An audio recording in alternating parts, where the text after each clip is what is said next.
All right, there we are. Kufar Akbar. Everybody, welcome to another edition of the Crossroads Crescent Discussion Group. This is a live stream show on YouTube dedicated to rightly dividing the truth between Christianity and Islam. We are here every Monday evening at 5:30 Central Standard Time.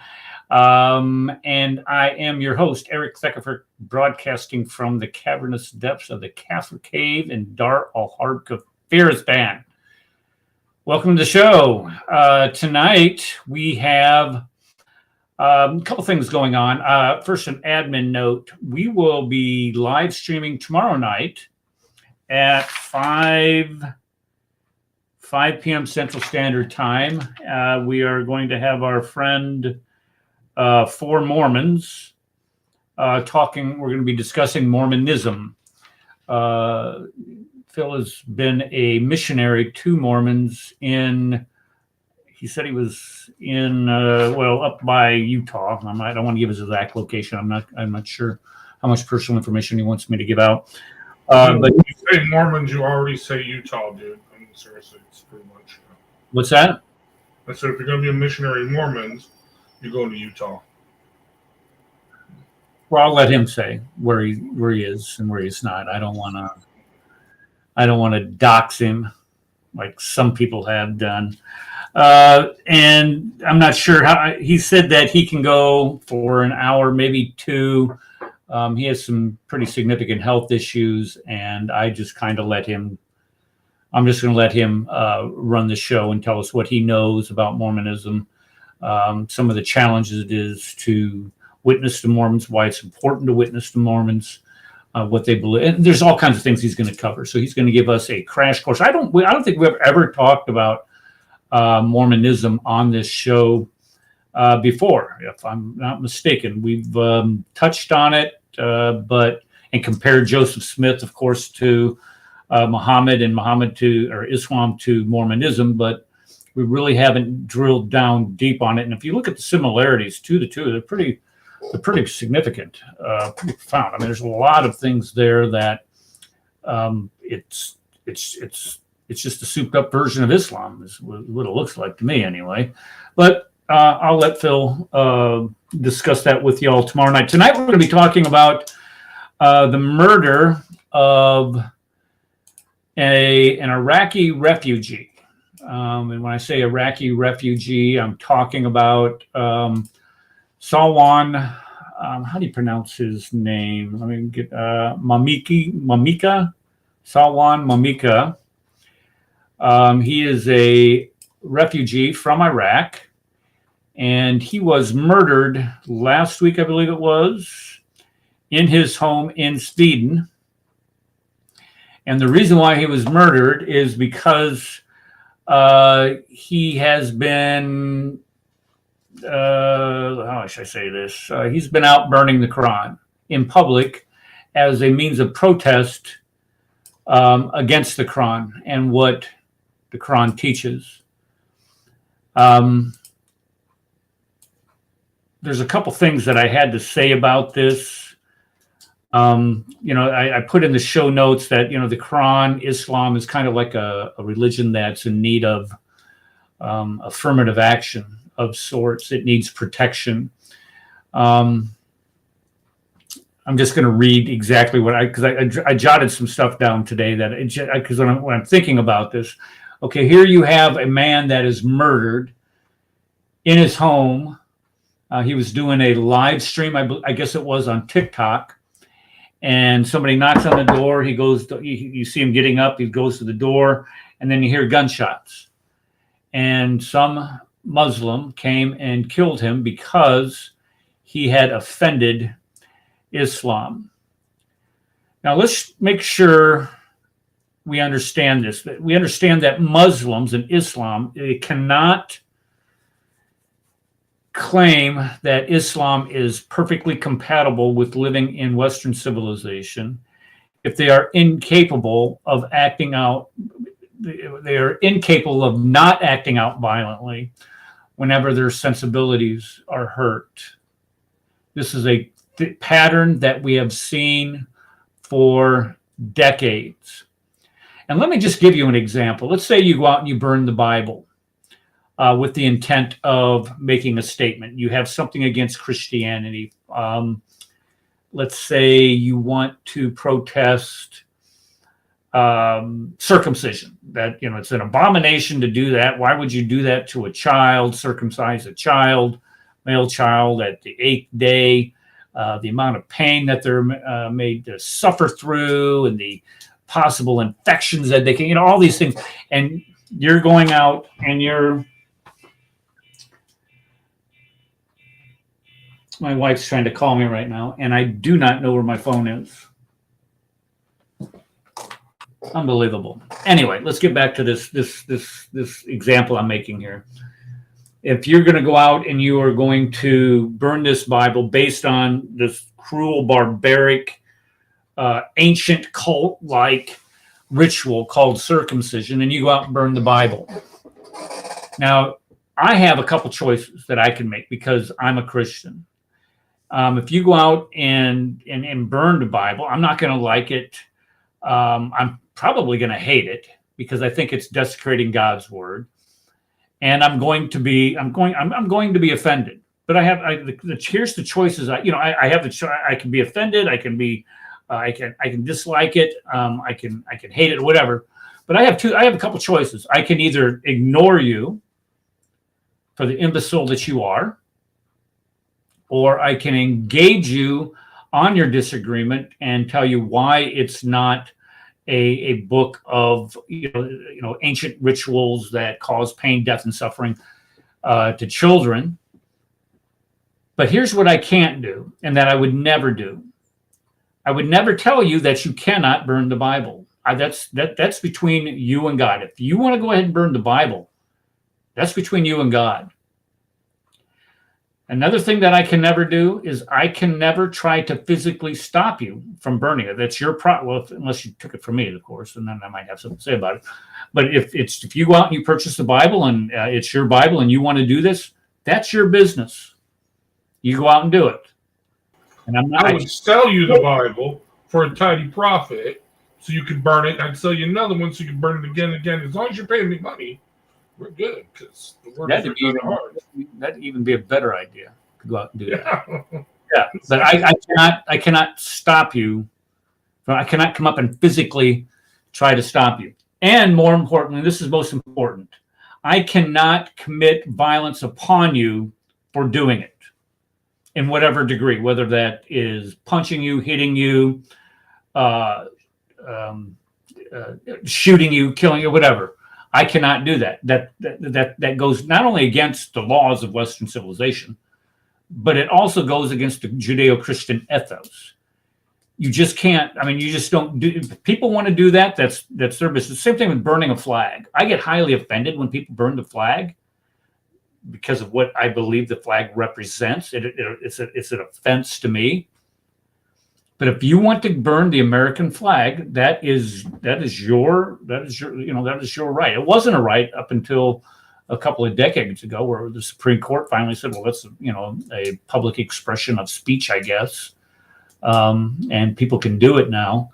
But and that's the law of the land, and I'm going to obey the laws of the land. I am not going to stop you from it, despite the fact of how highly offended I am. Because I have the ability to turn around and just walk away and completely ignore you. And that's another thing.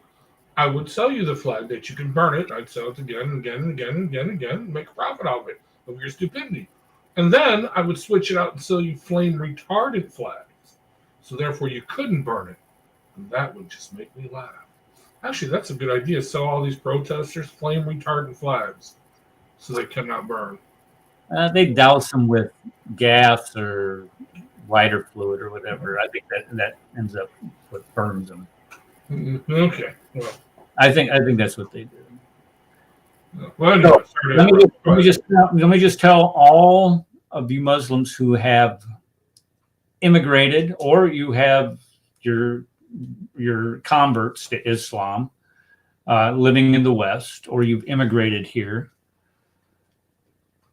Don't. I feel like Joe Biden. Don't. No. You can't do this. If you do this in the West, we are allowed to protect ourselves.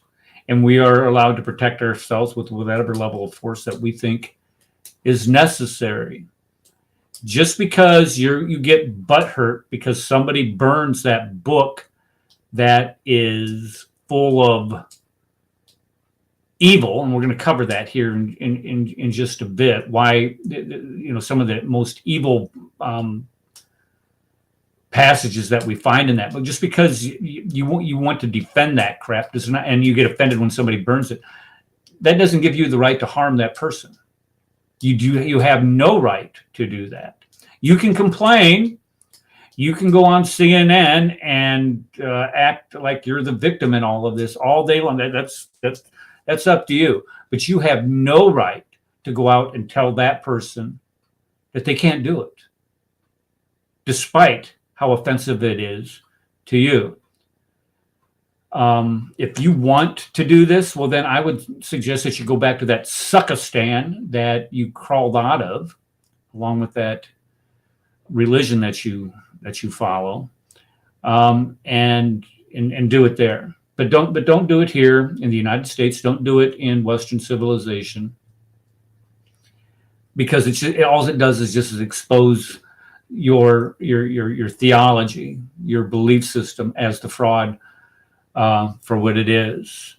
And when we think of this violence that was committed, this isn't just some random act of violence. I went in there and I you know, here's what's crazy. I went into Chat GGP and typed in, could you provide a list of the attacks of Muslims against Christians in the past, I don't know, so I said 5-10 years. It says, no, I can't.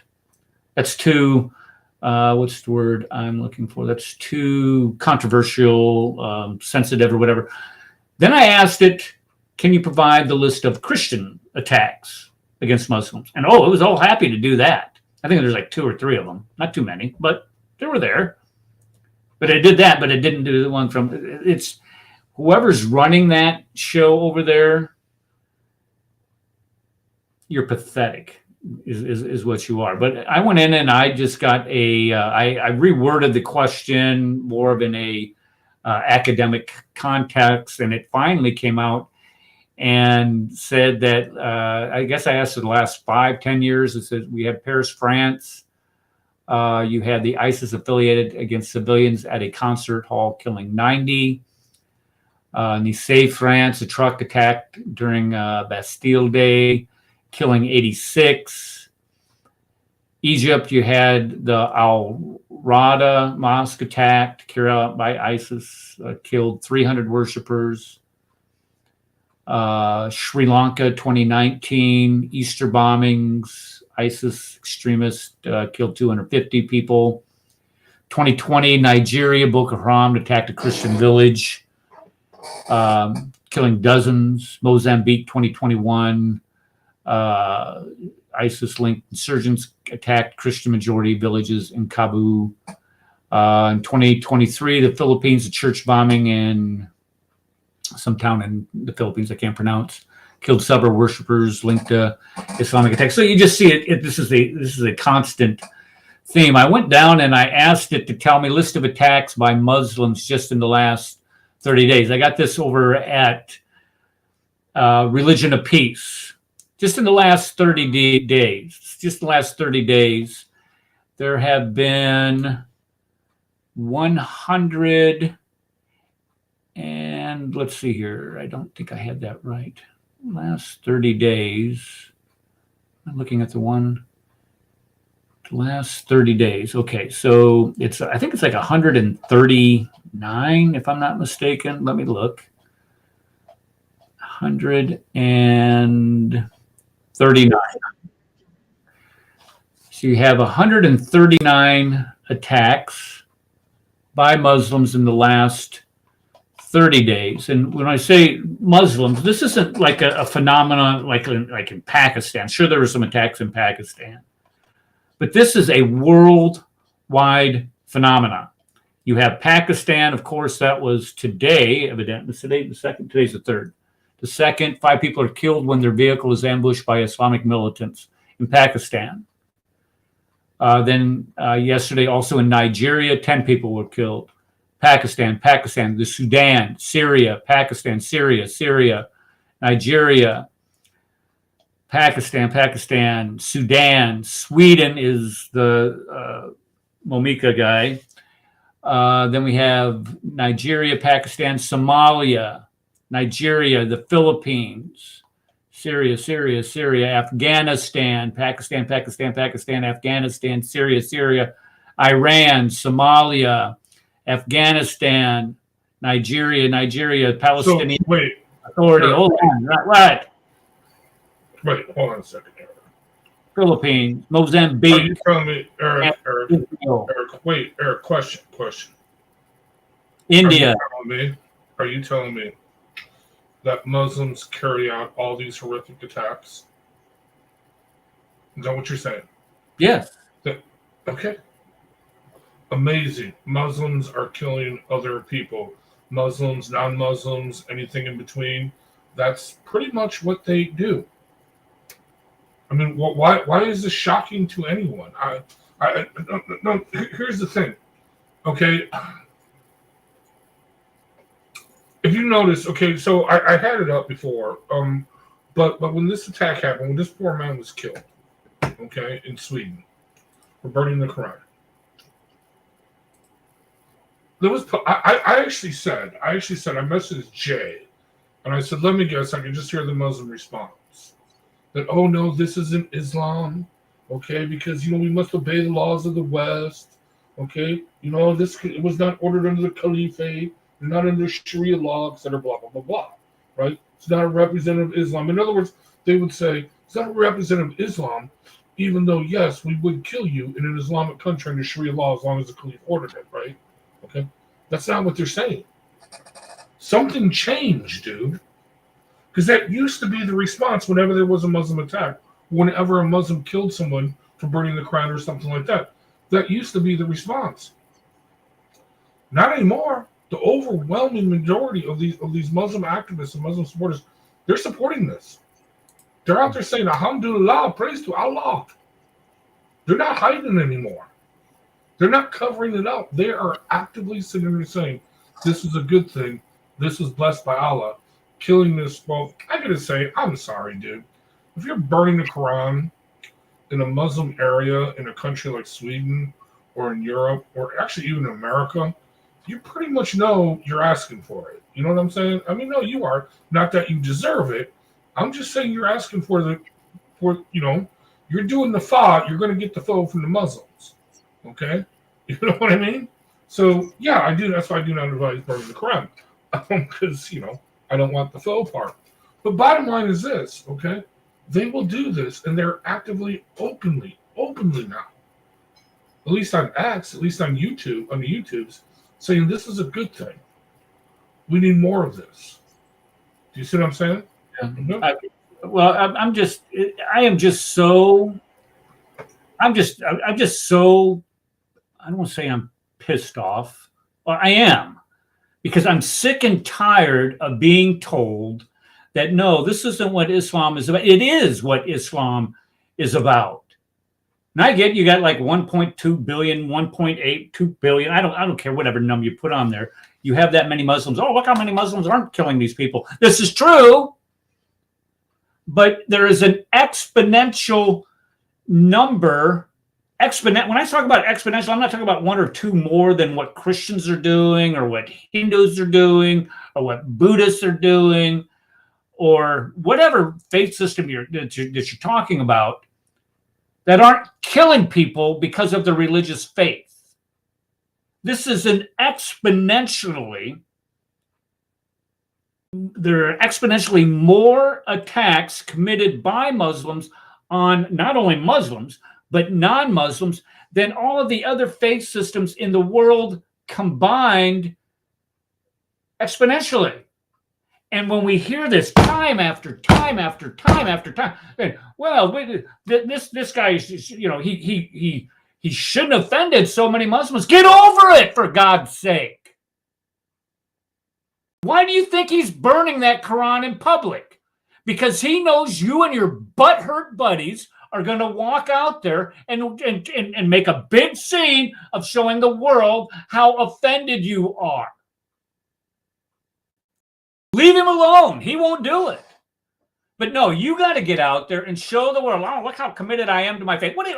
Think about it just for a second. What in the Hades are you committed to? The Quran? Is that what you're committed? You think about what is in the Quran. We've done this several times on this show.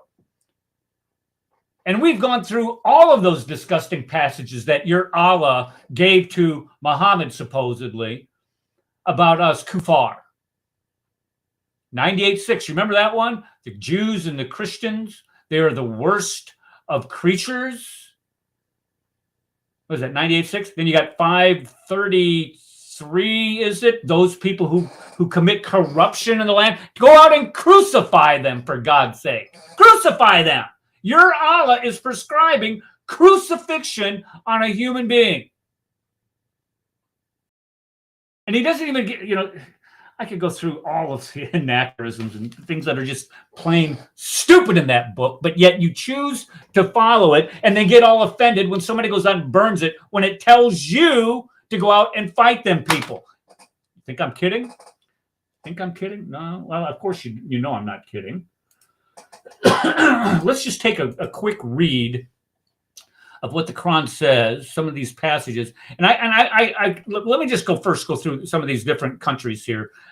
Democratic Republic of Congo, Nigeria, Sudan, Thailand, Nigeria, Pakistan, Afghanistan, Sudan, Philippines, Yemen, Syria, Iran, Benin.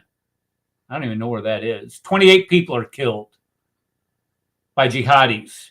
Niger, Pakistan, Palestinian Authority in Gaza, Afghanistan, Syria, Nigeria, Pakistan, Philippines, Israel, Pakistan, Syria, Nigeria, Democratic Republic of Congo, Yemen, Iraq, Syria, Pakistan, Nigeria, Philippines, India, Nigeria. Do you see a pattern here? This is a worldwide phenomenon. What about the attacks in the United States? Go back. How far does this list go back? This list goes back to 1972. I think, no, 1972. There's 121 different attacks here in the United States alone. 121. And it talks about, and granted, back in the 70s, many of those were carried out by them twits over Nation of Islam. What a bunch of dolts. I mean, good Lord. They talk about a racist bent bunch of idiots. But just recently, we could start with starting off the new year in New Orleans, Thousand Oaks, California, Brooklyn, New York, North Dakota, New York, New Mexico, Washington, Nevada, New Mexico, Texas, Massachusetts, Colorado, New York, Florida, Texas, Florida, Arizona, California, Florida, Oklahoma, South Carolina, all over the United States. This is happening all over the United States, injuring and killing. And whether it's a stabbing, whether they're running people over, whether they're shooting, whether they're flying airplanes into buildings, you name it. What is this one? Boston. Oh, this was the Boston Marathon bombing. Where do these people get this idea to go out and kill people in the name of Islam? I mean, this is, it isn't just something that people are making up. No, they're getting it from the Quran. I'm just going to go through a list of verses here, and I'm going to read from them. Quran, chapter 2, 244. Then fight in the cause of Allah and know that Allah heareth and knoweth all things. 2:216. Chapter 2, verse 216. Fighting is prescribed for you. Oh, wow. We prescribe that you fight. And though you dislike it, but it is possible that you dislike a thing which is good for you, that you love a thing which is bad for you, but Allah knoweth, and ye not know. 356. As to those who reject faith, I will punish them with a terrible agony in this world and hereafter, nor will they have any help to anyone. Oh, you're going to punish if you don't have faith in Allah. He's going to punish you with the terror. Okay, very good. Chapter 3, 151. Soon shall we cast terror into the hearts of unbelievers. Boy, that is such a loving God. For they joined companions, nasty people joining companions with Allah, for which he had sent no authority. 474. Let those fight in the way of Allah who sell the life of this world for the other, who fighteth in the way of Allah. Be he slain or be he victorious on him, we shall bestow a vast reward. So fight in the way of Allah and sell your life in this world. What a crock of crap. 476. Those who believe fight in the cause of Allah. So if you believe, you fight for your God. You fight and you go and commit jihad for your God. And those who disbelieve, you fight in the cause of Tagut.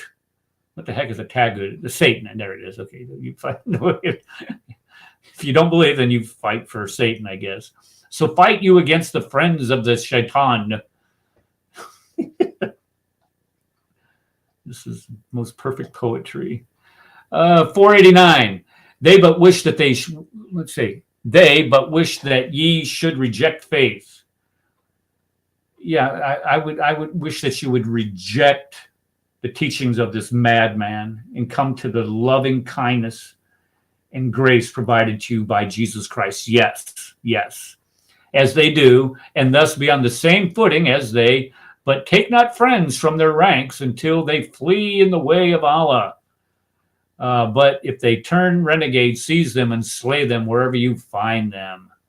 Take no friends or helpers from their ranks. 495. No equal are those believers who sit at home, except those who are disabled by injury or I think there's a hadith that this was fixed too. Anyway, and those who strive hard and fight in the cause of Allah and their wealth and the lives of blah, blah, blah, blah. 4101. And when you, Muslim, travel in the land, there is no sin on you if you shorten your salat, your prayer, if you fear that the disbelievers may attack you. Verily, the disbelievers are ever unto you open enemies. 4104. And be not weak-hearted in pursuit of the enemy. If you suffer pain, then surely they suffer pain as you suffer pain. 533, this is what I mentioned. The punishment for those who wage war against Allah and his messenger strive to make mischief in the land, which is corruption or fitna, is only this, that they should be murdered. They should be murdered. Where did I go? That they should be murdered or crucified, or their hands or feet should be cut off on opposite sides. Quran 8:12. Remember when your Lord inspired the angels, I will cast terror into the hearts of those who disbelieve. Therefore, strike off their heads and strike off every fingertip of them. Are we seeing a pattern here? But it doesn't say that in the Arabic. It's really saying hand them flowers, give them hugs and kisses. 8:15. Oh, ye believe. When you meet those disbelievers in battle, turn not your back towards them. Fight them. Islamophobic. There's no more fitna, and religion is all for Allah. This is just Islamophobic. 8:57. Them in war, deal with them so as to strike fear in those who are behind them, that happily they may remember. 8:67. It is not for a prophet that he should have prisoners of war until he had made a great slaughter in the land. 8:59. Slaughter really means love fest. Come on, in the original Arabic. Let those who disbelieve suppose that they can outstrip Allah's purpose. Lo, they cannot escape.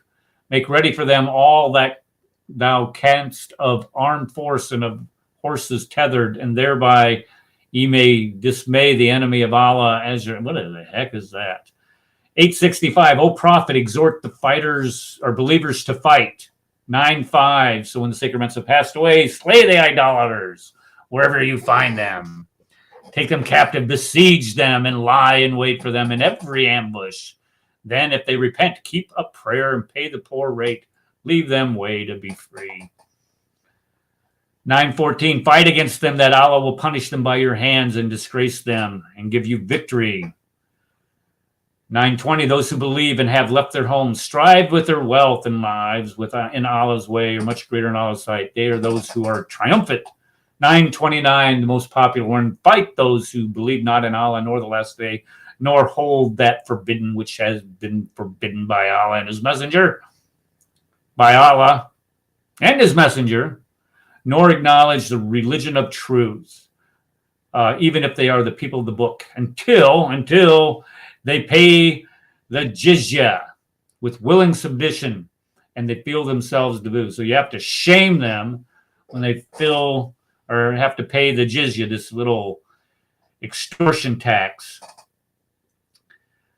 Let's see here. 9:30. And the Jews say Ezra is the son of Allah. They do not say that, you idiot. Show me a Jew that says that Ezra is the son of Allah, and then listen to what it says. And the Christians say the Messiah is the son of Allah, in the same way that the Christians believe that Jesus is the son of God. Show it to me. I want to see that sect. I want to see where they wrote this down, how they believe that Ezra is the son of God, like Jesus is the son of God. The problem is that Muhammad was preaching to a bunch of illiterates. Why are people calling me? They know I have my show at this time.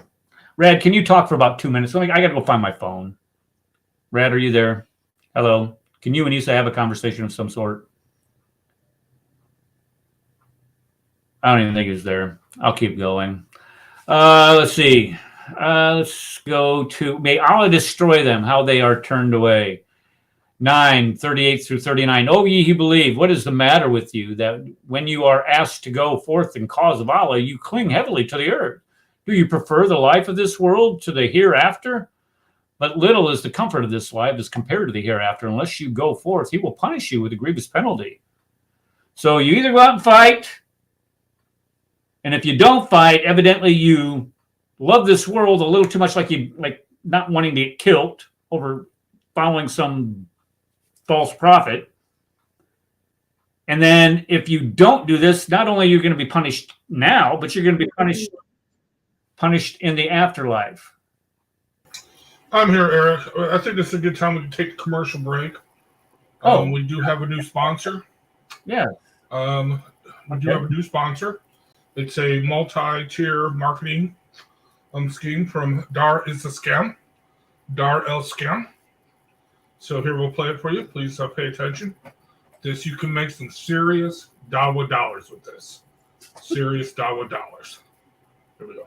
Habibi, are you chasing those Dawa dollars, but unable to make enough to purchase a second wife or first-time sex slave? Tired of selling penis and female sex pills that don't work, or prayer rugs that you are too lazy to ship out? Well then, Dar al-Islam has a multi-level halal marketing model for you. Have you and your family and friends in the Ummah ever dreamed about drinking the Prophet, peace and blessings be upon him, pure urine? Well, now you can make your own urine as pure as the Prophet's. Impossible, you say? Nothing is as pure as the Prophet Muhammad's, peace and blessings be upon him, own urine. Yes, Habibi, but do you know how his urine became so pure? According to the newly discovered Hadith collection of Ibn Sheikh Yobuti, the Prophet Muhammad, peace and blessings be upon him, drank the Quran, making his urine not only halal, but pure for the Ummah to drink. But, you ask, how did Prophet Muhammad, peace and blessings be upon him, drink the Quran? Well, according to Sheikh Ibn Yobuti, Sheikh Ibn Stinkum, Sheikh Maibuls Izhari, Sheikh Grabi Bubi, Sheikh Haid Dasalami, Sheikh Huzbin Fartin, Sheikh Ibn Fartin and Sheikh I sheet my drawers, he would write the verses on paper, and then dissolve them in Zam water. And now thanks to Dar al-Islam patent pending ink and paper, you too can drink the Quran and share the bounty of his pure urine with your family and friends, inshallah. But how can I get my hands on this wonderful halal product, and how can it help get more halal dawa dollars, you ask? Well, Habibi, I'm glad you asked, because here at Dar al-Islam we've got you covered, inshallah. For just $99 a month, plus shipping and handling and 1/5 to the Prophet, we will send you a month's supply of dissolvable Quran verses with jam water. Just dissolve one Quran verse a day in the prepackaged jam water to keep the shaitan and jinn away. But Aki, how will drinking the Quran make me those halal dawa dollars? Well, Habibi, once you've completed your once a day, 1 year course of Quran verses, Your urine will be certified by the Islamic scholars of Muhammad Hijab Cambridge Training School of London to be as pure as Prophet Muhammad, peace and blessings be upon him. Then you will be licensed to sell your own urine minus 1/5 to Dar al-Islam for a halal profit. Think of it, Habibi, a Quran verse the day and at $99 an ounce, and all you will have to do is collect that pure halal gold.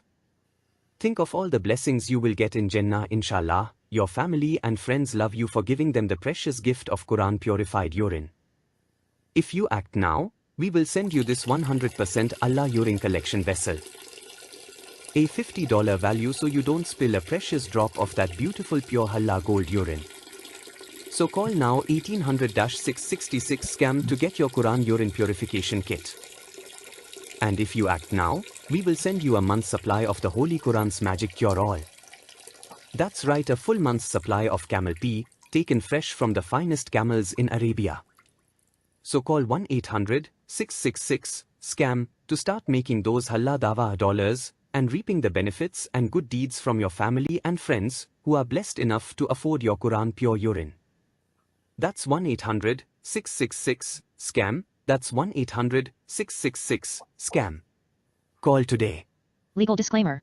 No urine, either human or camel, was used in the making of this video.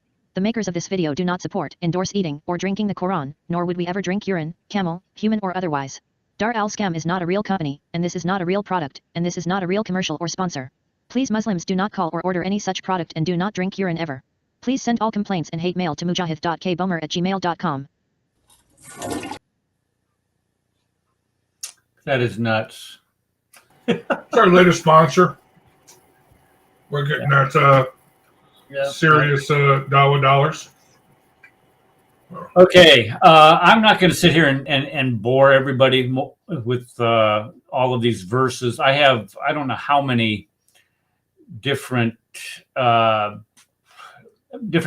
verses that we can find that have Muhammad exhorting people to go out and commit violence against other people, go out and fight. There's literally hundreds of them. If you want to get a copy of this or see what verses that are out there, just go to the religionofpeace.com. I think it is thereligionofpeace.com. Let me make sure I have that right. I don't, because you have to write, because if you even go out and do a simple Google search, it won't come up. Thereligionofpeace.com is what it is. Yeah.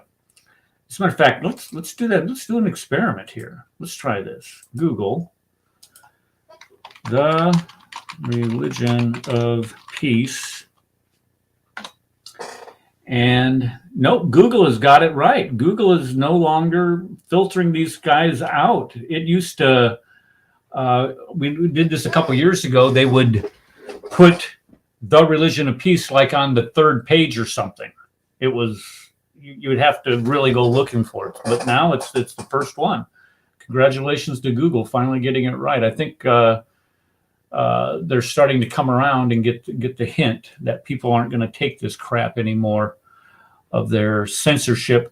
All right, let's go back to this this list here of attacks in the United States since 1972. And just let me again remind everybody what has got me so angry about this. Muslims have gone out and murdered a guy for burning a book, lighting a book on fire. Actually, there's more to it, Eric. This was sponsored by Iran. These were Iran agents who carried out a fatwa. This is actually Iran who actually ordered this hit. How do we know this? Well, that was the latest intel that came out. That was by Osnet, open source intelligence on X. He's actually very good at it. Whoever runs that site on X, he said that no, that's what they're doing. This was an Iranian hit. They arrested 5 guys, and most of them are Iranian agents, known Iranian agents. Yeah, this was definitely. In other words, Iran had to reach out and touch someone, because they've been so weakened, because Israel destroyed Hezbollah, and destroyed them internally. When Israel can hit your intelligence agency inside your own country. Right. You know what I mean? Yep. And it wasn't like an aircraft. No, it was a definite bomb that they set off. I mean, come on, they're dialed into Iran.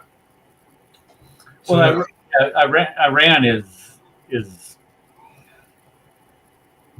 they are living in fear. I think they're just like Hezbollah, who's like afraid of plugging in their own toasters anymore. That's going to blow up, or what's going to happen with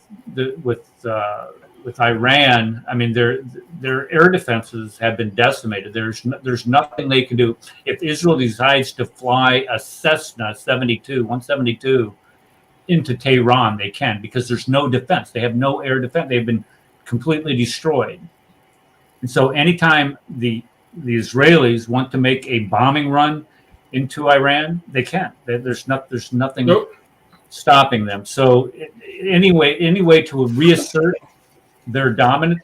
And see, Iran knows the gig is up. The gig is up because when these sanctions, I don't know if Trump's put these sanctions back into effect on Iran. Yep, he did.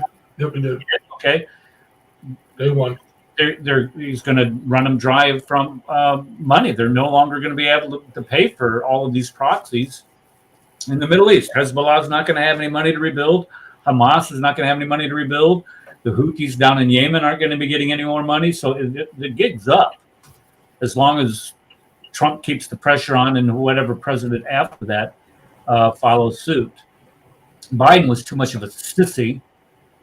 Try to tame them, to bring them to heel. And this is the problem. You have to treat them harshly because that's the only language that they speak. You have to bleed that money supply. And you know what's going to happen. You're going to have these pictures of starving children and, people living in, mud shacks or whatever, saying how, look what Trump's doing to us. No, this is your government. That's doing this. Well, actually, real quickly here. No, but Biden wasn't a sissy. Biden's just an idiot. His whole, just don't. One simple word. Just don't. And that never worked for anyone. No, he was just a complete moron when it came to foreign. No, he was literally. Ben Shapiro did a show, because remember he was part of the foreign intelligence thing in the Senate. But every one of his decisions on foreign policy, everything that he voted against was a good thing, and everything that he voted for was a bad thing. You know what I mean? He wasn't making the. I'm not sure who was running the White House, but it wasn't him. He was not making. Oh, definitely not. Definitely not. But either way, he's still a moron. I mean, they would tell him he's doing a good thing, and he's like, I can't understand it. Everybody said this was a good thing, but why is it not a good thing? You know what I mean? No, he's a complete moron. He's a brain dead moron. This past week we've had the fortune of being able to watch a president effectively communicate with the press on all kinds of range of different topics, and communicate directly with them, handle whatever questions they throw at him. And it's such a breath of fresh air compared to the last 4 years where you had a president who they hid from the public, and every public appearance was scripted. He was given a list of reporters who to call on because he knew what their question was going to be, and he was given the answer on how to answer the question. And then we almost had the vice president who cannot be capable of communicating with the press without, making some type of faux pas or gaffe that exposes her as being the commie lib that she is. So it's just refreshing to see that. There's an article here that I just noticed over on Jihad Watch, Robert Spencer's site. If you are not subscribed to Jihad Watch, if you subscribe to this, he sends you an email every day with the latest articles from that site. It's a gold mine, folks. If you haven't done it, my suggestion is get over there and do it. By the way, real quickly, Eric, you were mentioning President Trump. Okay, this just in, breaking news. Major wins for Trump. Panama, boom. Mexico, boom. Right? Yeah. Guess what? Now Canada. Yeah. Canada is now sending troops to the border. Here's what it says. Trump and Jews spoke via phone on Monday before an additional 20 went into blah, blah, blah. In a post on X, Trudeau said Canada will implement a $1.3 billion border plan and appoint a fentanyl czar. Okay. Boom, just like that, dude. Well, with Trudeau, you got to think that fentanyl czar would be like our former border czar Kamala Harris, who never. Well, exactly. Well, no, I agree with you, but the point is, it's forcing him to capitulate, forcing his hand. It just shows his weakness. Not only that, but no, actually, I was discussing this with Paul. I was actually afraid that maybe Trump bit off too much if he can chew at one time. In other words, I was thinking this could really backfire if Mexico and Canada unite and then just go to China and say, hey, we'll buy all your products, we'll sell all your products, you can come into our country and do whatever you want. That could have been a major backfire. But they didn't go that route, and they all backed down because they knew Big Daddy's in the house, right? You know what I'm saying? So that's a good thing, okay? But my point being is this could have, I was also talking to Chris Claus, and this could have went horribly wrong for Trump in Canada because right now the Prime Minister Trudeau, he said he's resigning. Parliament is on a recess. Once Parliament comes back next month, they're going to vote for a new PM, blah, blah, have new elections. And allegedly the Conservative Party is going to take over, and this Pierre guy is going to be the new PM, Conservative guy. I was afraid that with these tariffs, because the Conservative guy is a supporter of Trump, okay? I was afraid that the Canadians could just out of spite turn on the Conservative Party and then re-elect and vote in the Liberal Party. And Chris was like, yeah, that's what we're going to do. They're turning on them. But that didn't happen now because Big Daddy, dude, Daddy's home. Daddy's in the house. He's cracking the whip, dude. And people are making the trip. He says jump, and they say how high. Let me, Elizabeth Victoria just posted this. Let me share my screen here. This is a good book to read. I was looking for it. I have it. I can't find it right off the top of my head.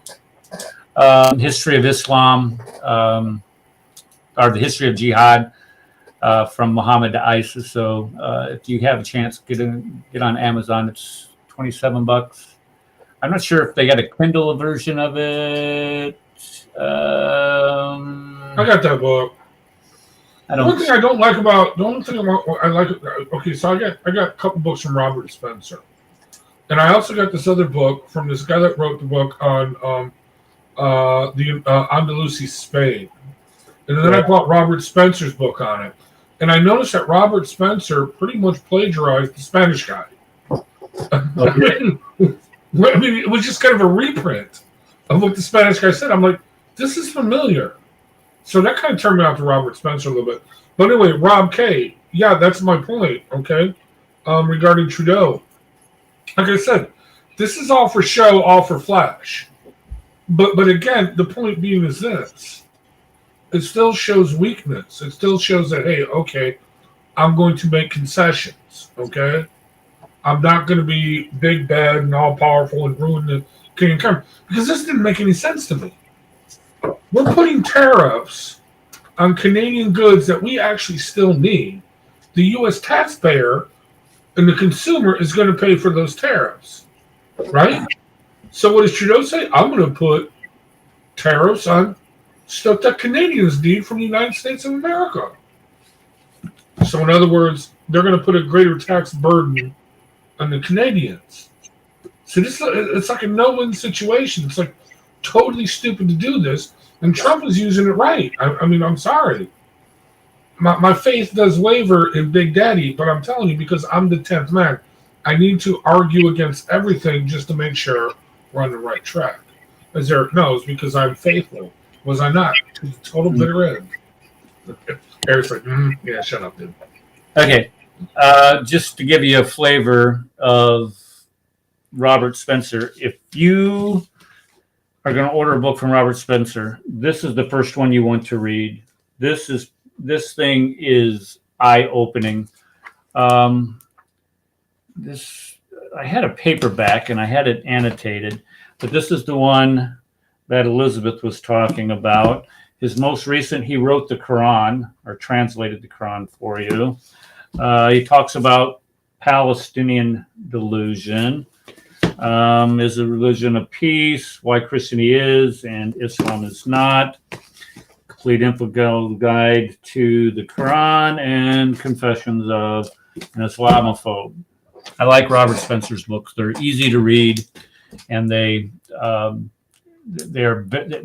does a really good job of providing a lot of in-depth information on the history for what he has to say. And yeah, Rob says it's best here. Yeah, it's a gold mine. That and Pamela Geller, the Geller Report. Yeah, she does a great job too.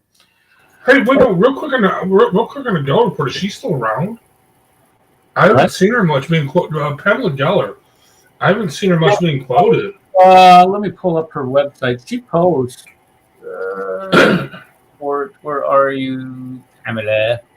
I mean, no, she's not on the YouTubers channels. I mean, like Robert Spencer is. I mean, they used to be the dynamic duo. They were together. Daniel Pipes what's that? Daniel Pipes also. Oh, I used to love Daniel Pipes. I think Daniel Pipes is right on a lot of stuff. Okay, especially regarding foreign policy, where we should not interfere with these idiots. They need a strong man, and we should just leave it at that. But that's beside the point. Well, I want to ask you something. Did you hear about the drama, the Dawaganda drama on Modern Day Debate? Have you heard about what happened?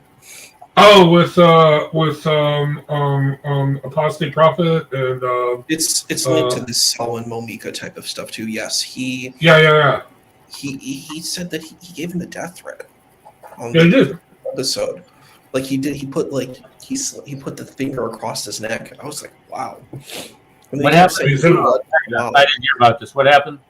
So AP and Central Dawa had a debate. Do you know who Central Dawa is? He's like this tattooed guy from like New York. I know who he is. Yeah. He made it. Didn't he threaten? This was brought up last week. This is what, yes, he threatened AP, and now he's kicked off of Modern Day Debate. So, yeah. Good.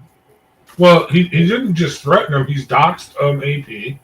AP is actually raising money. That's what I didn't want to bring that up. He's got a GoFundMe page to raise money to get personal security for his family because this Central Dawa guy has doxed him, AP, publicly threatened him. Do you know doing that in court? I know this for a fact. I mean, for a fact. If you're sitting there, okay, in like say a mob trial, this is what this is from. In a mob trial, like the family the family secrets case in Chicago, okay, where they had mob guys show up and they would sit there in the front row of the courtroom and they would do that across their necks, okay, when witnesses were testifying. These dudes would get charged with interfering with a witness. I mean, no, major felonies, and they'd have to do a year of time for it, okay? So that is a definite threat, that finger across the throat, okay? But no, he was saying, no, I can't wait to meet you in New York or New Jersey. Oh, yeah, no, well, we're going, and the dude's like, what did you just do, Eric? Whatever it was, I didn't mean. Yeah, he's bad. He's bad. Okay. Don't tell him that I kicked him off. Yeah. Okay. Well, no, it's fine. I switched my internet. You're a good joker. But yeah, I was going to say that I was wondering what happened. I'm like, what's the lag here? But yeah, the internet took a while. But all right. Anyway, it's so no. That is a definite threat that will get you prosecuted in a court of law. Okay. All right. And he also made other threats saying, when I meet you, you're going to find out. You're going to find out. Blah blah blah. But anyway, he has doxed him publicly, giving away his location and where he lives and so on and so forth, which is kind of interesting on my part. But that's beside the point. Anyway, it's vile. I think that doxing is such a vile, evil thing to do. It is. We're in a place of the marketplace of ideas. See, I'm going to be very transparent here. I'm a very hardcore libertarian. And that's probably how, like, people are like, why are you in these kind of spaces? I'm like, because I really believe in free speech. Like, I'm a hardcore free speech advocate. So I believe that we should have the right to express our ideas. As long as you don't implement physical violence, you can share. Like, if KKK say whatever they want to say, they can say it. I don't want to be near them, but they can say whatever they want. The point is, free speech is such a valuable treasure, and people don't understand it. When people use violence, what happens is you break the social contract theory. We don't hurt other people because we don't want to be hurt. So if you go and you hurt people, that's going to put you in being, it's going to hurt you. It's going to create liability for yourself and your community. So it's not a smart move. All this like chest thumping, it's not too smart. That's all I can say. Well, that's kind of how it used to be with the ACLU. I mean, they defended the Nazis to go march in Skokie. I mean, seriously. A bunch of Jewish lawyers defended, okay, the Nazis to march in Skokie, right? And they won. Oh, and it turns out, funny side note, the leader of the American neo-Nazi party at that time was murdered by the Nazis because guess what? Wait for it. Yeah, he was a Jew. Anyway, just saying. Okay, it's just kind of funny in a way. But that's beside the point. But no, yeah, no, these dudes, like I said, they're not hiding it anymore. Something's changed. I mean, before COVID, even on the Muslim side, doxing was bad. Nobody liked it. After COVID, all of a sudden it became a thing, especially with Eric, what you've been through. And I probably help with that. And by the way, doxing isn't free speech because what you're doing, it's a weapon. It's the same thing as like calling fire in a movie theater. So some people might call that free. That's not free speech. Because that's weaponized. That's a weapon. You know what I mean? Exactly. No, it's saying, hey, here's what this guy is. I want you to all go there to the mob and go beat him up. But I'm not saying you can beat him up or kill him or murder him or whatever. I'm just saying this is where he lives. This is his wife. This is where she works. This is where his son works. So on and so forth. But I'm not saying to do him any harm. You psychopaths on the internet, which you are all psychopaths anyway. I'm just saying, you know what I mean? No, seriously. This whole dude. I was against it when what's his name was docked. Well, you won't see him anymore. He hasn't been around in a while. He used to debate Sam Shimon a lot back in the day. Can't think of his name. He debated David Wood. And, Ariel Gonzalez? No. This is way before them. Oh God, I can't think of his name. He's a Palestinian dude. I'll think of it later. Anyway, we used to have good conversations. I wonder what happened to him, but that's beside the point. Anyway, but no, they doxed him. I was like, no, this is horrid. Don't do this. This is stupid. You know. But now, I mean, it's like a game. It's like, dude, you have no idea what you're doing, dude. Okay. Not only are you inciting the mob against people, okay, but in other cases, you get them not just get them fired, dude, you can get them debanked. I mean, no, it is just a horrible thing. It needs to stop, man. You know what I mean? Anyway, I'm sorry, Eric, to hijack the show. But anyway, real quick, Issa, I was worried about you, dude. I thought you were part of the plane crash there in Philadelphia. But thank God you're alive. Thank God. Hallelujah. Yes. All right. Anyway, go ahead, Eric. Continue on with your show. I'm sorry. Yeah, we're not C.L. Edwards. That's not who you're thinking of. No. He was a Palestinian dude. I'll have to ask Jay. He knows who he is. Now, this was way back when. This was earlier. He was one of the original founders of the Muslim Debate Initiative, which is now defunct. He was with Adnan Rashid and the other dude. Oh, yeah. No, he was with all the Paul Williams. Yeah, but he's left the debating scene. He actually told me, this is way before COVID, he's like, dude, I'm a finance guy now, okay? Because he was a young kid, so he graduated in finance. He's like, I can't be debating this stuff, dude. You know, what the hell, man? I'm going to live my life. You know? Over here at CL's channel, CL Edward, it's linked to Kenny's. He hasn't put up a video in a year. Yeah, he's a grifter. What happened to Kenny, dude? Yeah. Kenny has. Hold on, let me look at what happened with Kenny. Kenny kind of lost his mind too. Kenny hasn't put up a video. It says a year. I mean, he was on. We do have proof of life. We do have proof of life. He did post something on X back in December. No, I'm just saying on his YouTube channel. I mean, he used to make more videos than Michael Jackson, for crying out loud. And I don't know what happened to those guys. I guess kind of drifted over to this Central Dawa douche canoe. And there was another guy that Avery debated this week. I was watching the debate this morning. What was it on? It was the Quran and the Bible, because the guy's argument is that the Bible that we have now was not the one that was in Medina in 623, 632. You figure it wasn't the one that Muhammad was talking about. And then when pressed about, okay, well, where can I find this Bible that the one that Muhammad was talking about? Well, it doesn't exist. We don't know. It's like the Injil. We don't know where it is. It's been lost. And this is the common argument you continue to get from these guys. But the Central Dawa, he's not the same guy as the Dawa cowboy or whoever that guy is. Is it? Isn't there like something about the Islamic cowboy? It's not the same guy. Oh, the Islamic cowboy. That's the guy that posted celebrating the murder of the dude. He what? The Islamic the Muslim cowboy. Right. Yeah, that's the guy. Actually, I have that up. We can share the screen. No, he celebrated on X the murder of the guy. Of that guy that was burning the Quran. The guy is Dawa, though. What's it? No, not the same guy. No, two different people. Okay. Yeah. No, the Islamic. Yeah. The what is it? Dawa. The guy that we're talking about. What does he go by? Dawa clown. Community Dawa. What is it? Isa. What does he go by again? I'm sorry, I have a brain freeze. Anyway, the guy that we're talking about that threatened apostate prophet, he's from Serbia, evidently, and he says he's not a revert, but he actually has a tattoo on his arm that says, basically it's a Christian tattoo. It says, Son of God saves. Okay?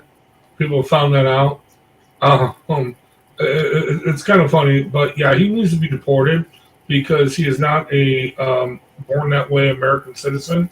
And he is a refugee, or if you will, an immigrant, and he is making threats against American citizens. So yes, he has been reported to Pam Bondi's DOJ, and hopefully Kash Patel's FBI, and hopefully he will be deported, rightfully so, and soon. But anyway, I did figure out the name of the Muslim apologist I was thinking about. His name is Sami Zaatari.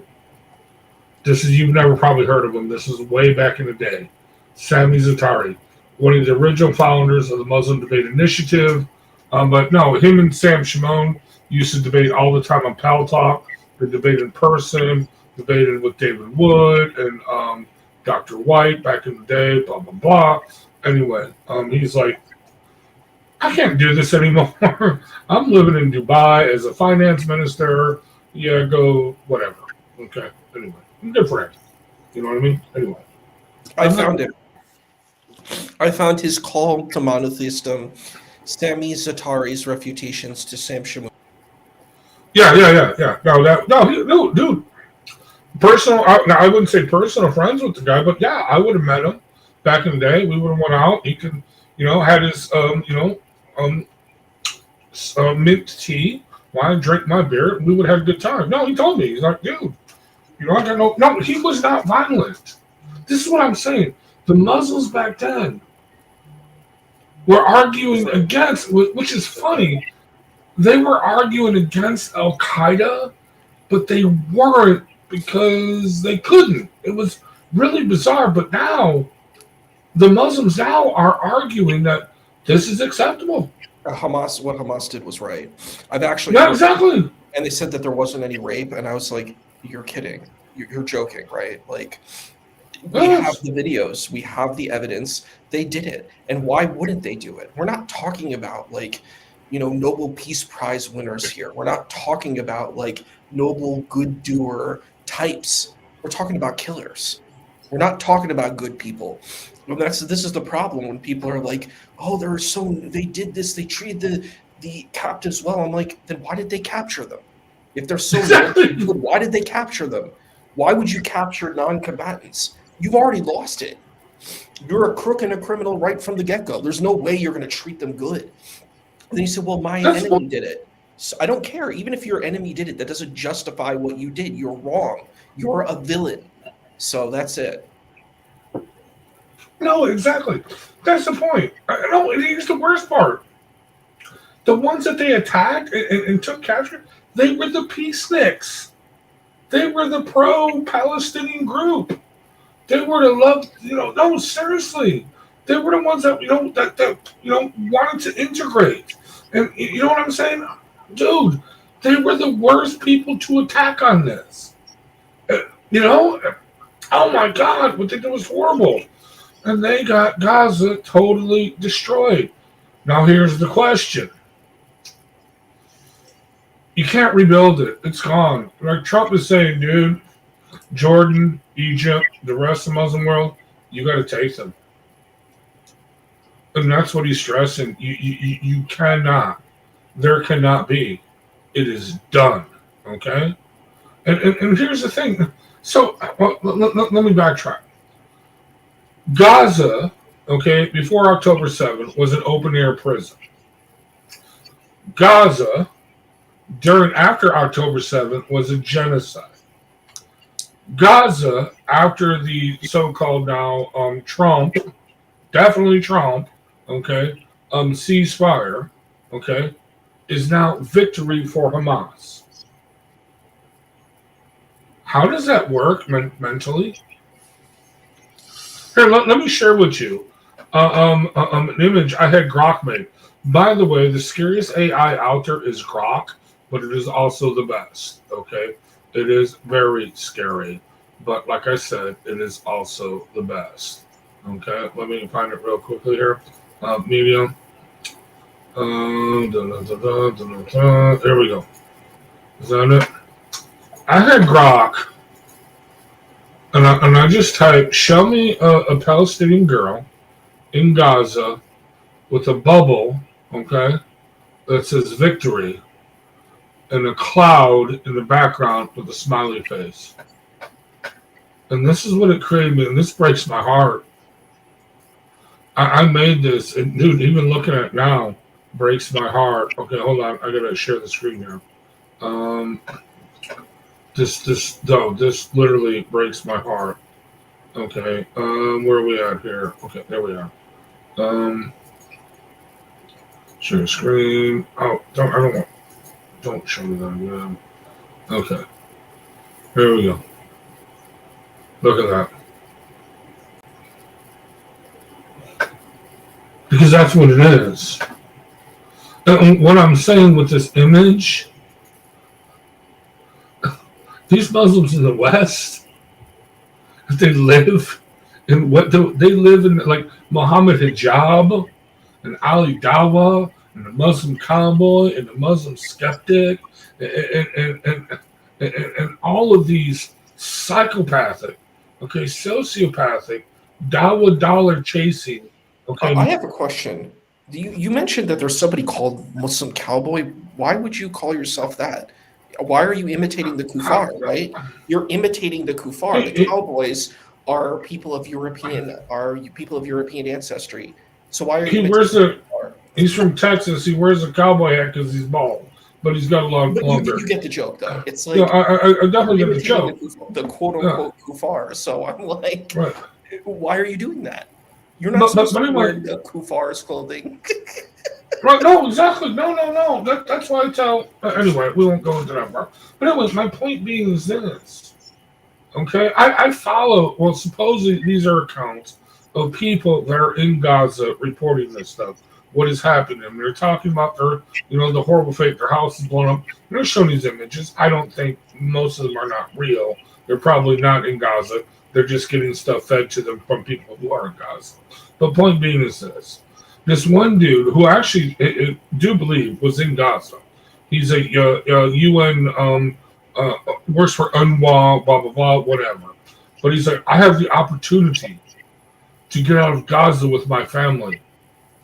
Should I take it? And I'm like, dude, your house has been blown up. All your houses around you have been blown up. You have nothing. It is gone. It is destroyed. If you could get out of that area, get the hell out, dude. Take your family, your little girl, and run. Right? It's common sense.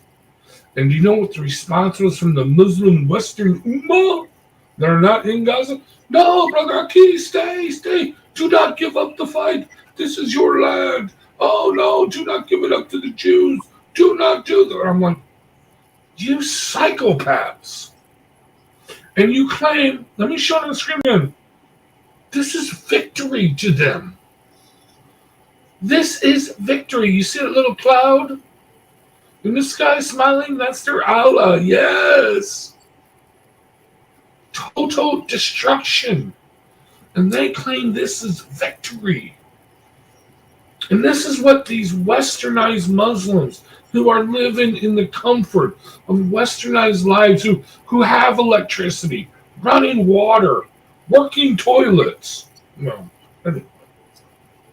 That's if they don't tear them up. Okay?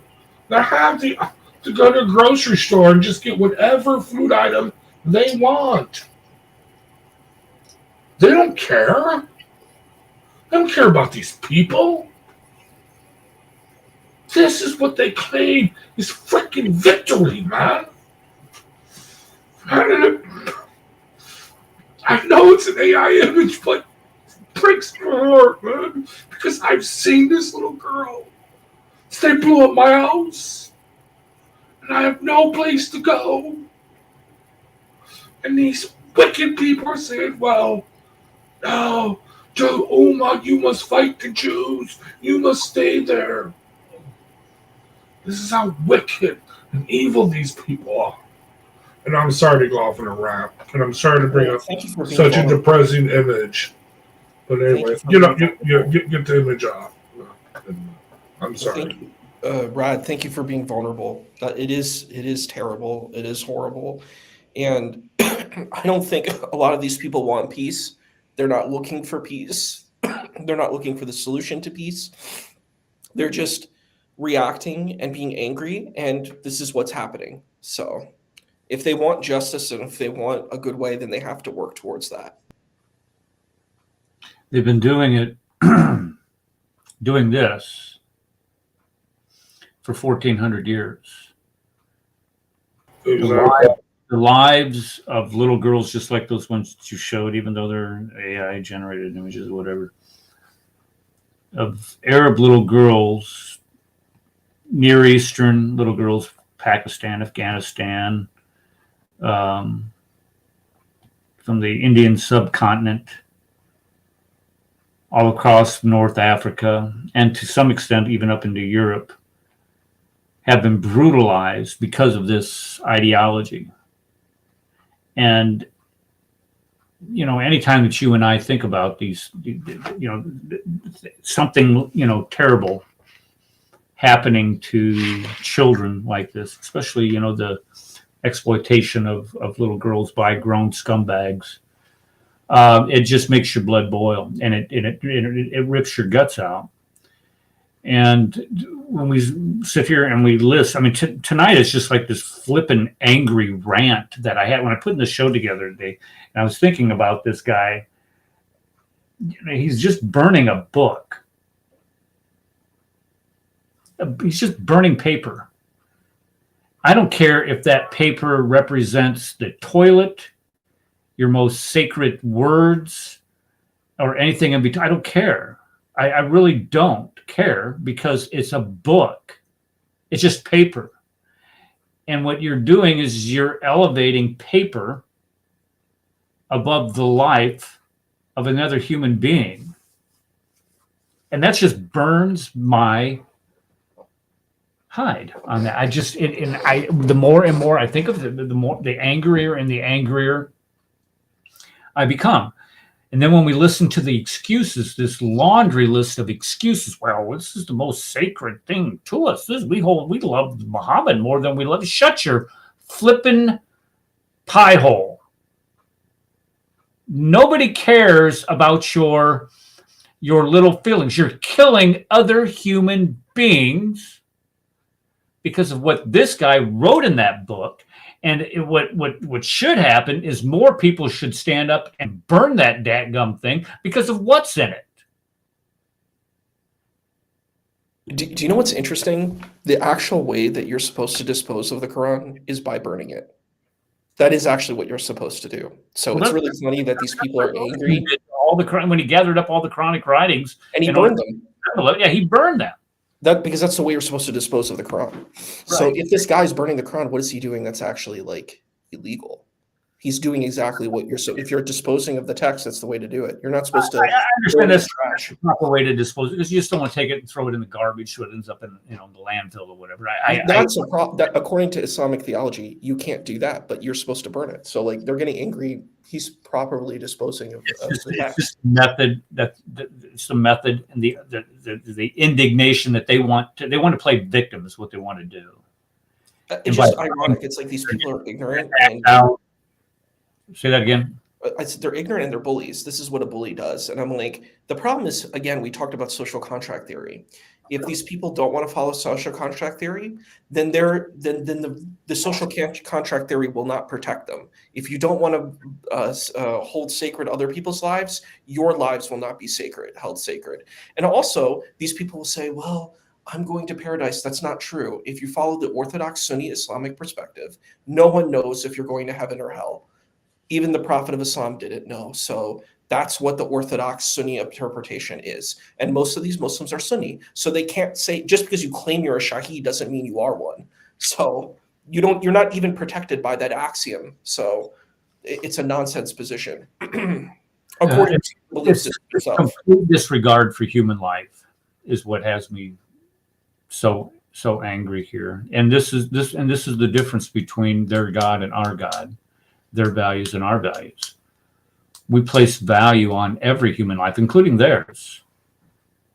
And they have no value for human life other than that human life that can be sacrificed to further their faith so that you can subjugate other people into bending your knee 5 times a day towards the rock in the middle of the desert. Well, no, here's the thing. So Issa brought up a value point. By the way, Issa, I wasn't being vulnerable. I was being angry. Okay. All right. Well, we lost Eric. Well, I heard your tears, and I don't think there's wrong to be sad and in pain. No. That's what I heard. No, it was no. I'm not disagreeing with you. I'm just saying, dude, I got a reputation here, Issa. Don't be saying I'm vulnerable. Us men to be vulnerable. You should have tears. There's nothing wrong with that. I get a reputation, man. I'm just saying. But no. Anyway, point being is this. No, I get you, brother. But point being is this. Okay. Here's the thing. I do not, honestly, would not burn the Quran, would not eat the Quran, okay? Would not, you know what I mean? Use it as toilet paper because it looks itchy. I'm just saying, not really absorb it, okay? Or anything like that people do, okay? All right? I'm not one of those people because that's just actually intentionally trying to offend people. Okay? Well, I think someone like Dr. Wood does that. He does it on purpose because these people are saying vile, horrible things. And I get that. And I'm not saying that's the right thing to do, but I understand the position. He's basically saying, you want to play this game. No. Play your game. Well, no, I get that point. But no, so there was a change in Dr. Wood, because Dr. Wood used to have my position, but then it changed because they attacked Nabil Qureshi when Nabil was dying. He's like, you know what, screw you. It was so vile. That was such a vile thing to do. Yeah, exactly. Well, and they said he's not even a real Muslim because he's an Ahmadiyya, but I'm like, what's the difference? Because he's not. Ahmadiyya are primarily Sunni Muslims, so I'm like, it's ridiculous. Right. But anyway, point being is this. I do not recommend this. I do not sit there, and I would not do this. Okay, all right. because it's just intentionally provoking. I'm just saying. Although with this now, actually, if I was invited to the David Wood burn the Quran out in the desert, like Burning Man, burn Quran, as she was proposing, yeah, I'd probably attend that. I'm just saying. The point being is this, okay? All right? I don't care. You're going to burn the Bible.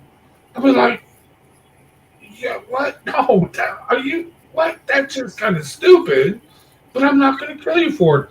But here, I've got an old Bible. I'll sell it to you for $100 because I'll go buy another Bible for $25. You can burn that. It's no big deal. You know what I mean? Okay, the words are written on our hearts. We can get the words. Okay, all right. But they treat this thing as a talisman. Okay, as a holy relic, as it is a speech.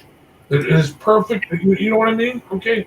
It is revered. It is something that it is not. A book is just a book. But if you do not apply what is in that book to your life and to your heart, what good is that book? The problem is that they are really applying what is in that book when people do that. Okay? That's exactly the point, right, Brad. They are applying to their lives what is in that book. They are practicing a form of religious bigotry on everybody else who isn't a Muslim. They are mistreating little girls and their wives. They're treating them like second-class citizens, if not, slaves, for Pete's sake. They are committing violence with everybody that they come in contact with across the entire globe.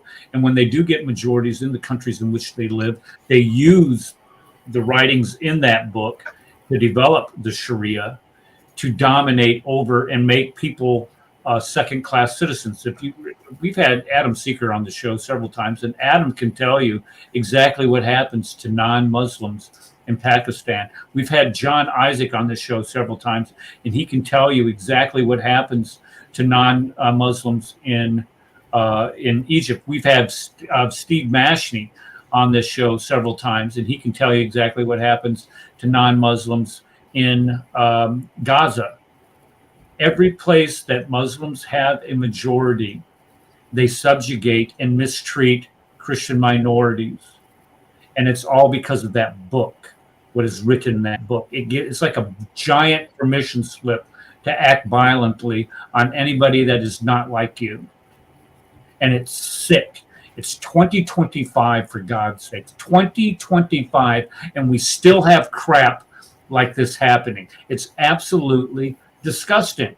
It's disgusting that people are there. It's almost like they're afraid to talk about it. Oh, gee whiz.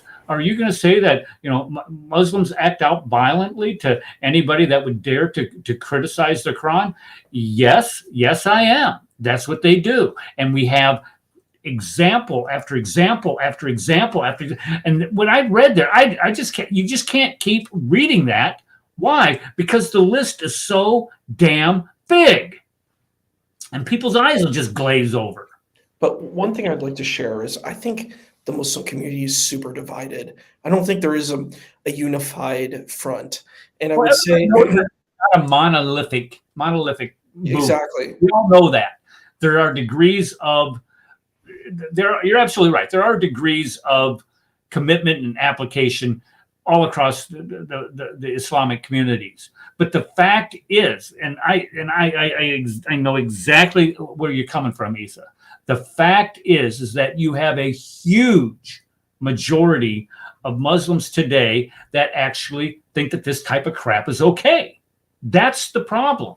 It's not that they're going to go out and do it, but they believe it's okay. I have a whole list of Pew Research polls where they over 50% of them think it's okay to go out and commit jihad for somebody that might have offended Islam. They think it's okay to commit violence on them. 50%. That's nuts. Go ahead and make your point. I'm sorry for interrupting you. Actually, if I can chime in here real quickly here. No, this is the thing that I find interesting. Like I said, so before the pandemic, okay, actually even probably a couple of years ago, okay, when something like this would have happened, okay, to that guy, okay, what would the Muslims say?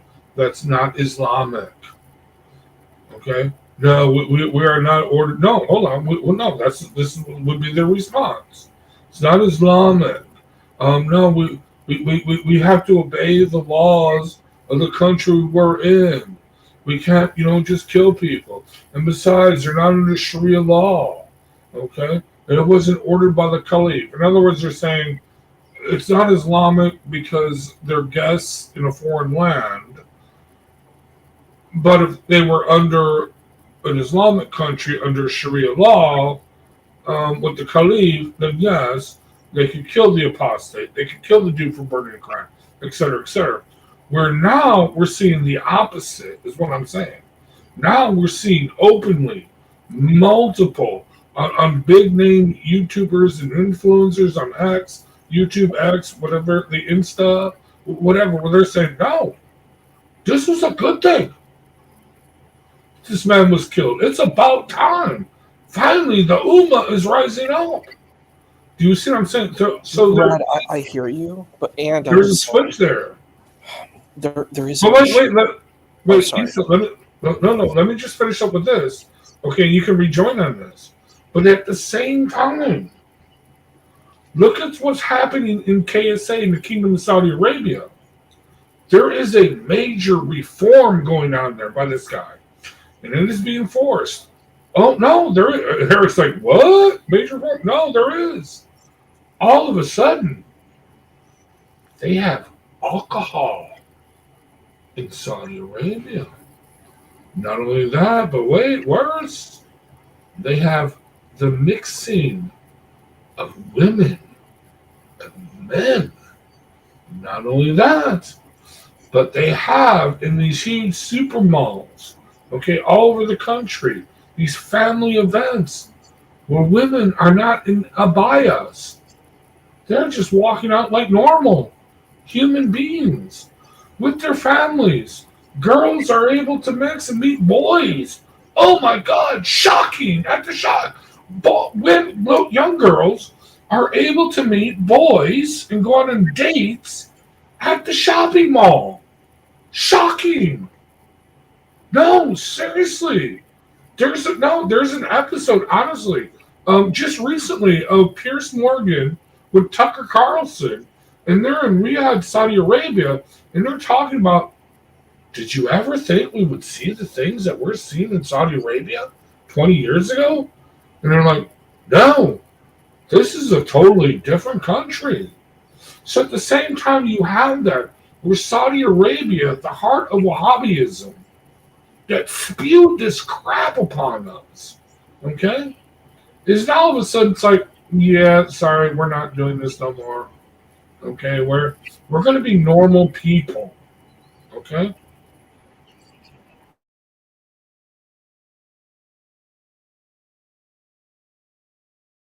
Hobbyism. You have this remodernization happening. Okay, and so far it's been acceptable, and it's shocking. Shocking, I said. Anyway, your thoughts on that? One thing I wanted to share is that's the issue, is that these people say, well, we're the real Muslims, we interpret the Quran, but again, I always have to bring this up.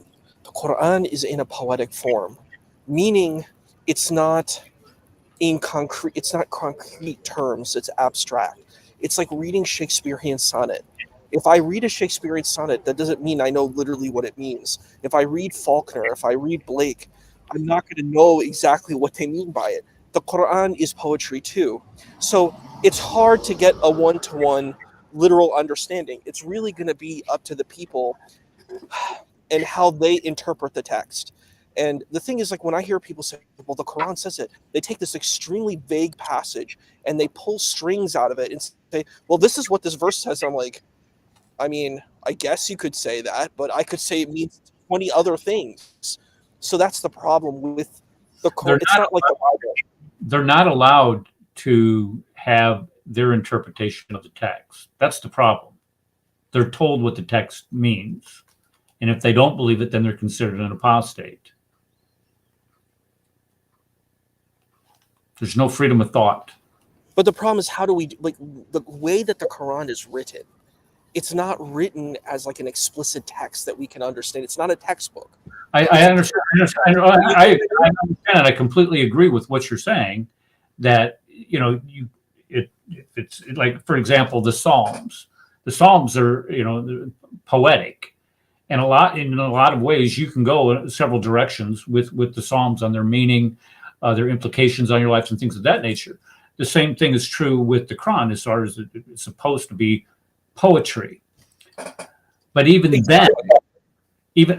then, when you look at the content, the gross content of it in its totality, you can see where certain stories have been been framed in poetry, pre-existing stories. For example, let's talk about Midrash Sanhedrin 9.5, where it talks about how Adam and Eve's son Cain is, they're trying to figure out how to bury Abel, or what to do with Abel's body now that he's been killed. And there's a raven that comes in. So this is a story from the Jewish Midrash, and Muhammad gets a hold of it and he turns it into some type of proto-Islamic type story with in poetic form. Again, it's still, the content is there. So when you look at the verses of violence that we find in the Quran, the hundreds of verses admonishing Muslims to commit violence and fight, that is what causes Muslims today to go out and act the way they do towards non-Muslims. They fight them. They're in constant conflict with everybody around them. There was a video that was out on YouTube I don't know, it was last year or whatever, but it says Jews and Christians in Israel, no problem. Muslims and Jews in Israel, problem. Muslims and Hindus in India, problem. Christians and Hindus in India, no problem. Hindus and Jews in India, no problem. And everywhere Islam is, there is conflict. And the reason why there is conflict is they're using this book, all of these violent passages that very well may be in poetic form, as you say, they're still using them as admonitions to go out and fight people, physically fight people, to establish Islam as the dominant religion wherever it goes. And it's got to stop. If you want to further Islam in 2025, have discourse, have a debate. But they won't debate. They will not engage in discourse. And the reason why is because the Quran is the most indefensible book in history. I've put out, I don't know how many times I've put out on Facebook, I think I'm going to start doing it again, a ad in these groups, these Islamic groups, offered to do a debate. Is the Quran the word of God? And I will, and I'll set up the parameters of the debate, 10-minute openings, 5-minute crossfire, all that. I'll put all that in there, and they'll say, and I said, and I'll ask, reply to me with your response if you want to do this.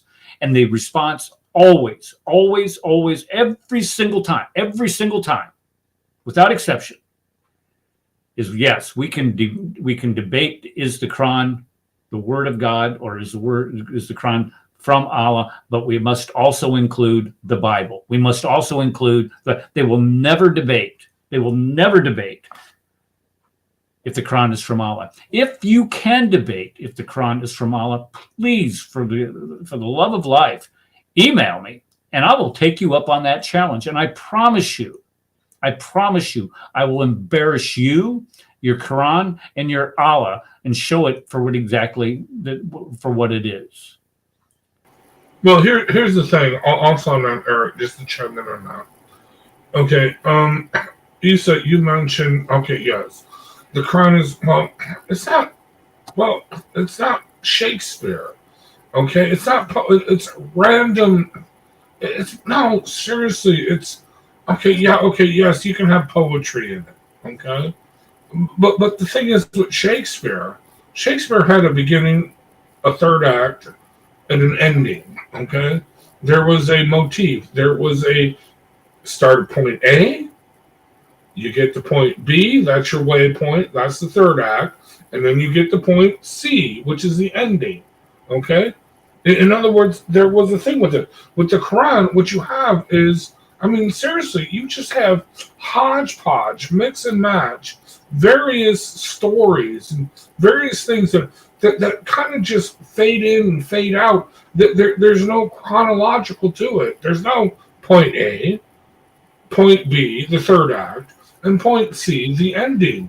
Okay, same thing with in other words, the Bible has a point A, the beginning, Genesis, and then of course, if you're not Jewish and a Christian, then you have point C, which is Revelations. Okay, in other words, there's a chronological order with point B, the third act, being the intertestamental period.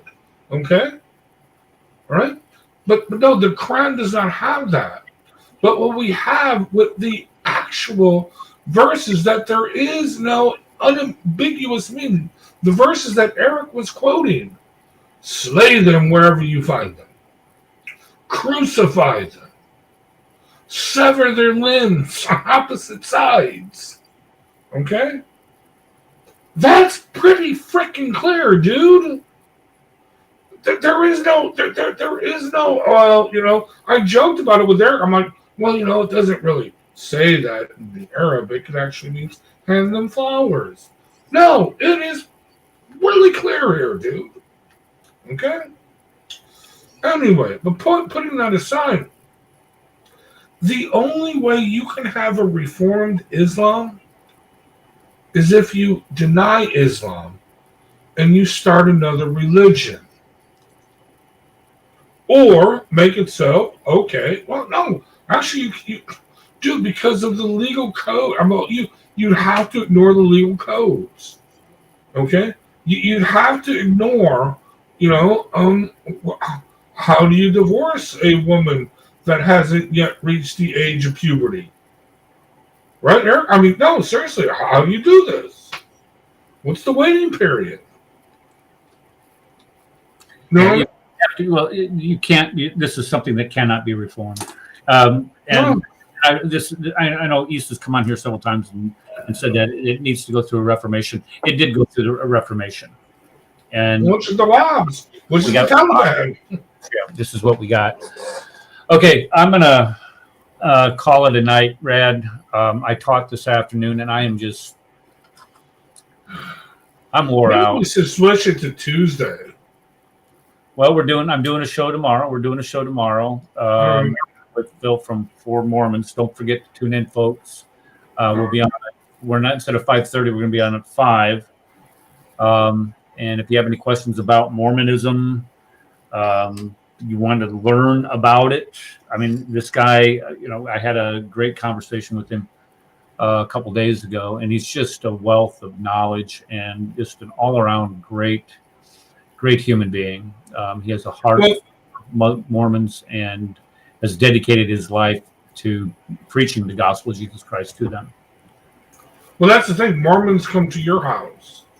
But unfortunately, as I have found out, if they come to your house and you mention the Trinity, they put a big black X on your house and they do not visit no more. Just saying.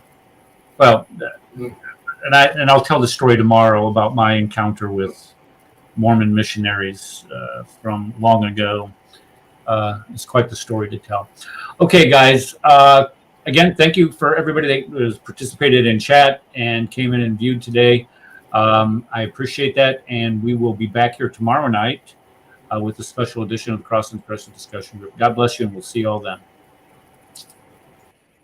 Play outro, end stream. Here we go. advanced, student, and specialist, that the standard narrative has holes. That's what